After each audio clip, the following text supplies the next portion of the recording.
Well, howdy peepos. Welcome back to Mr. Blue. Today, I'm going to be diving into the latest buzz on Xbox, the community announcement of Gears of War E-Day. With recent disappointments like Avowed and Assassin's Creed Shadows, I have a lot of doubt about the revival we've been waiting for and the potential that it's going to be another letdown. So, let's break it down. Set 14 years before the original game, E-Day is taking us back to Emergence Day, focusing on the early experiences of Marcus, Fenix, and Dom Santiago. The developers promise a return to the series' horror roots and a gritty tone that defined the original trilogy. But are they going to deliver? The community's response has been a mix of excitement and skepticism. Of course, it's just how I would expect it to be. On Reddit, user Espifier highlights several positive aspects. E-Day has some very good decisions.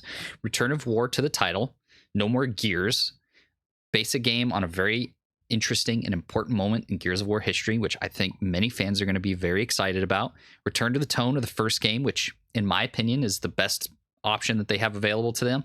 Return to Marcus and Dom, characters who have always been very popular and have more commercial popularity than Kate and JD, because let's be honest, Kate and JD are just, I'm sure that there are fans of them and I'll probably get hate for that, but no more open world. Guys, no more fucking open world. I think Gears 4 and 5 were absolutely great games, but the tone of Gears of War became a bit distorted. And if we're going back to the origins, it does seem like a very intelligent decision to me.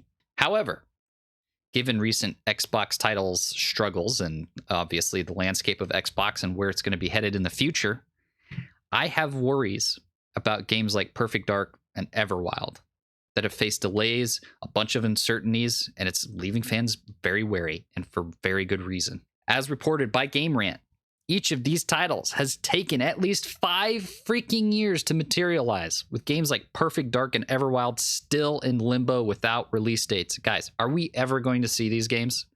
Yeah. Are they going to be great? I've had my doubts. Of course, this is raising a bunch of questions. Is Gears of War E-Day going to follow the same troubled path? Or are we going to actually break the cycle this time?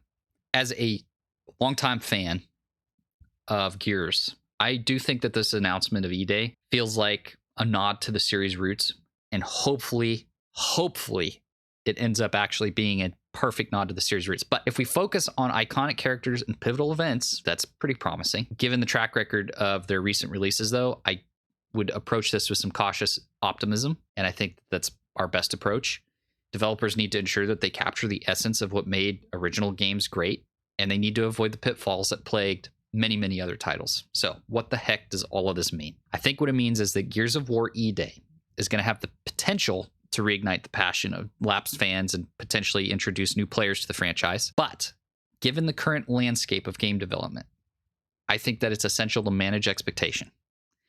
Let's hope this title delivers the experience we've been craving, but let's not expect it to deliver exactly what we've been hoping for. I want to know what your thoughts are on Gears of War E-Day. Are you excited, skeptical? And yeah, let me know in the comments below. Don't forget to like, subscribe for more gaming news and discussions. And I will see you guys in the next video.